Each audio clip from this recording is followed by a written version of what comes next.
دوسری فصل، مسح کے احکام و مسائل۔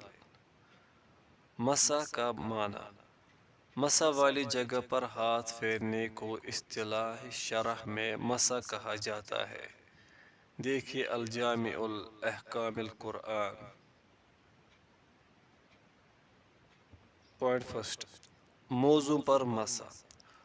اور وہ بیان کرتے ہیں کہ میرے والد مغیرہ بن شعبہ رضی اللہ عنہ ایک سفر میں رسول اللہ صلی اللہ علیہ وسلم کے ہمراہ تھے۔ آپ صلی اللہ علیہ وسلم قضائے حاجت کے لیے چلے گئے، واپس آئے تو مغیرہ رضی اللہ عنہ آپ پر پانی ڈالنے لگے اور آپ صلی اللہ علیہ وسلم وضو کرتے رہے۔ آپ صلی اللہ علیہ وسلم نے اپنے منہ اور ہاتھ دھوئے، سر اور موزوں پر مسح کیا۔ بخاری۔ حمام رضی اللہ عنہ بیان کرتے ہیں کہ جریر رضی اللہ عنہ نے پیشاب کیا، پھر وضو کیا اور اپنے موزوں پر مسح کیا۔ لوگوں نے کہا آپ ایسا کرتے ہیں؟ انہوں نے کہا ہاں، میں نے رسول اللہ صلی اللہ علیہ وسلم کو دیکھا کہ آپ نے پیشاب کیا، پھر وضو کیا اور دونوں موزوں پر مسح کیا۔ اعمش کہتے ہیں کہ ابراہیم النخعی نے کہا کہ یہ حدیث ان لوگوں کو پسند آتی تھی کیونکہ جریر رضی اللہ عنہ نے مائدہ آیت وضو کے نازل ہونے کے بعد اسلام قبول کیا تھا۔ صحیح مسلم۔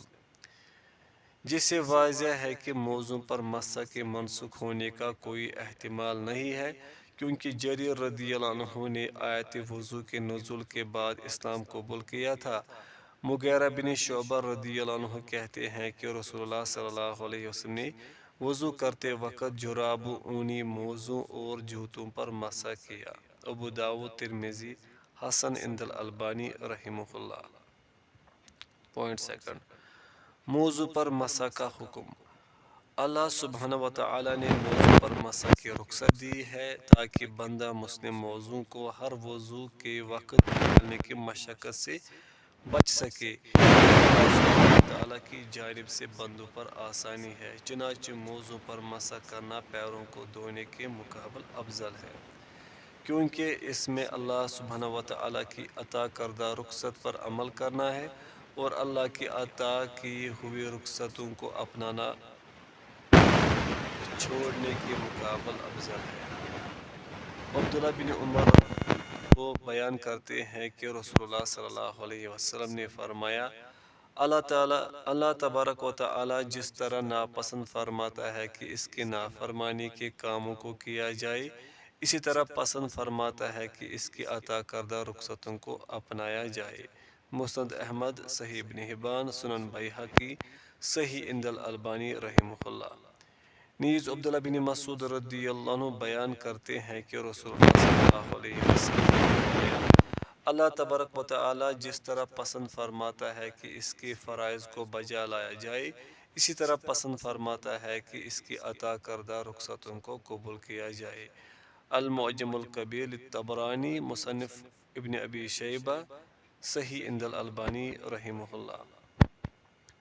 عائشہ رضی اللہ عنہا بیان فرماتی ہیں کہ جب بھی رسول اللہ صلی اللہ علیہ وسلم کو دو کاموں میں سے ایک کام کرنے کا اختیار دیا گیا تو آپ نے ان میں سے آسان ترین کو اختیار فرمایا، جبکہ اس میں گناہ نہ ہو۔ اگر گناہ ہوتا تو آپ ایسے کام سے بہت ہی دور رہتے۔ بخاری و مسلم۔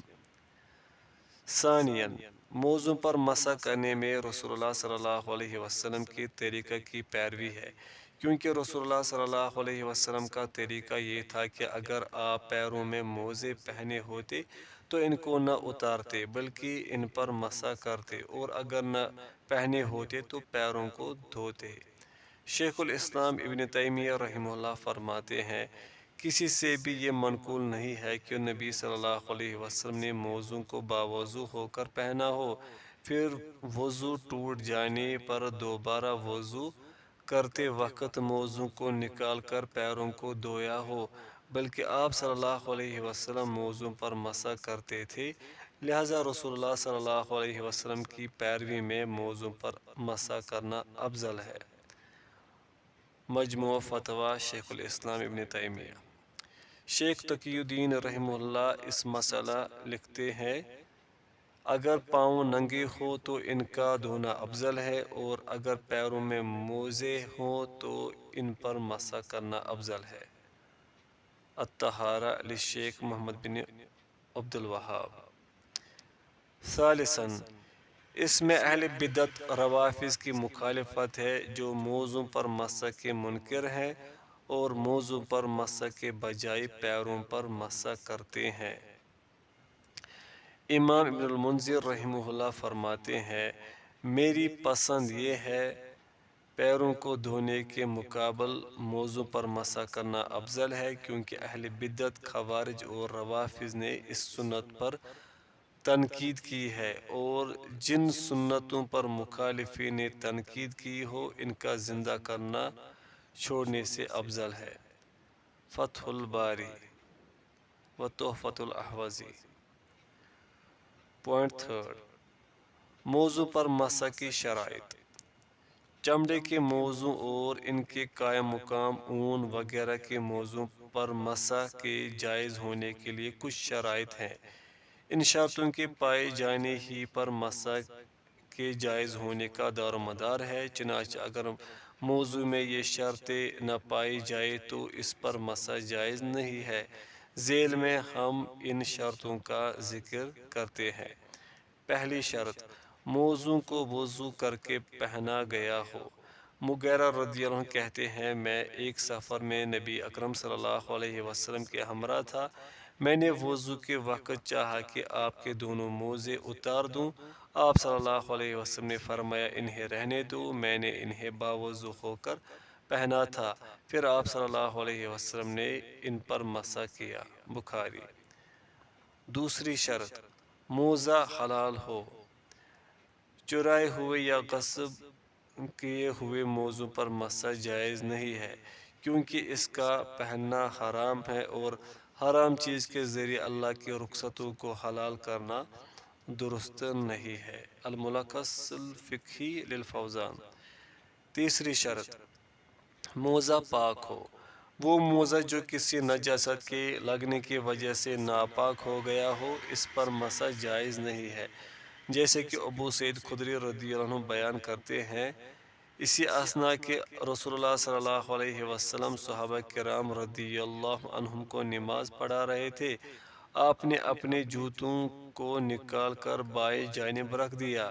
جب صحابہ کرام رضی اللہ عنہم نے آپ کو اپنے جوتے نکالتے ہوئے دیکھا تو انہوں نے بھی اپنے جوتے نکال دیے۔ جب رسول اللہ صلی اللہ علیہ وسلم نماز سے فارغ ہوئے تو صحابہ سے پوچھا، تم نے اپنے جوتے کیوں نکال دیے؟ صحابہ کرام رضی اللہ عنہ نے کہا، ہم نے آپ کو جوتے نکالتے ہوئے دیکھا تو ہم نے بھی اپنے جوتے نکال دیے۔ یہ سن کر رسول اللہ صلی اللہ علیہ وسلم نے فرمایا، میرے پاس حضرت جبریل آئے اور انہوں نے بتلایا کہ آپ کے جوتوں میں گندگی لگی ہوئی ہے، اس لیے میں نے جوتے نکال دیے۔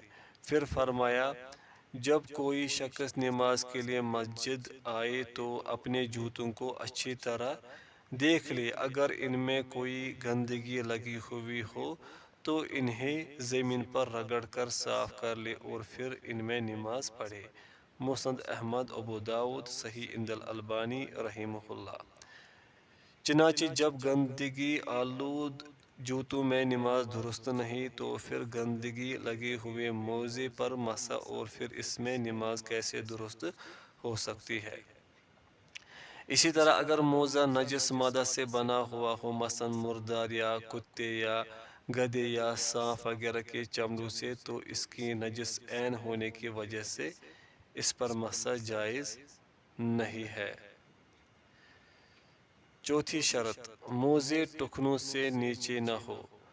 موضوع پر مسح کے لیے شرط ہے کہ وضو میں پاؤں دھونے کا واجبی حصہ چھپا ہوا ہو، یعنی موزے ٹخنے سے نیچے نہ ہو کہ دھولا جانے والا حصہ کھلا ہوا ہو۔ چنانچہ اگر ٹخنے اور پاؤں کھلے ہوئے ہوں تو اس پر مسح جائز نہیں ہے، کیونکہ کھلے ہوئے حصہ کا دھونا اور چھپے ہوئے حصہ پر مسح کرنا واجب ہے۔ اور دھونا اور مسح کرنا دونوں ایک ساتھ اکٹھا نہیں ہو سکتے، لہذا اس طرح کے موضوع پر مسح جائز نہیں ہے۔ الکافی۔ اسی طرح پھٹا ہوا موزہ جس سے پاؤں کا کچھ حصہ ظاہر ہو رہا ہو، اس پر بھی مسح جائز نہیں ہے، لیکن اگر تھوڑی مقدار میں پھٹا ہوا ہو تو اس پر مسح کرنے میں کوئی حرج نہیں ہے۔ اسی طرح اگر موزے بہت باریک ہوں جس سے پاؤں کا رنگ ظاہر ہو رہا ہو تو اس پر بھی مسح جائز نہیں ہے، ایسی صورت میں پاؤں کو گویا کہ ننگے ہی ہے۔ علامہ عبدالعزیز ابن باز رحمہ اللہ فرماتے ہیں، جراب پر مسح کرنے کے لیے شرط یہ ہے کہ وہ موٹا ہو اور پاؤں کو چھپائے ہوئے ہوں۔ اگر جراب باریک ہو تو اس پر مسح جائز نہیں ہے، کیونکہ اس صورت میں تو پاؤں گویا ننگے ہی ہیں۔ الفتویٰ الاسلامیہ۔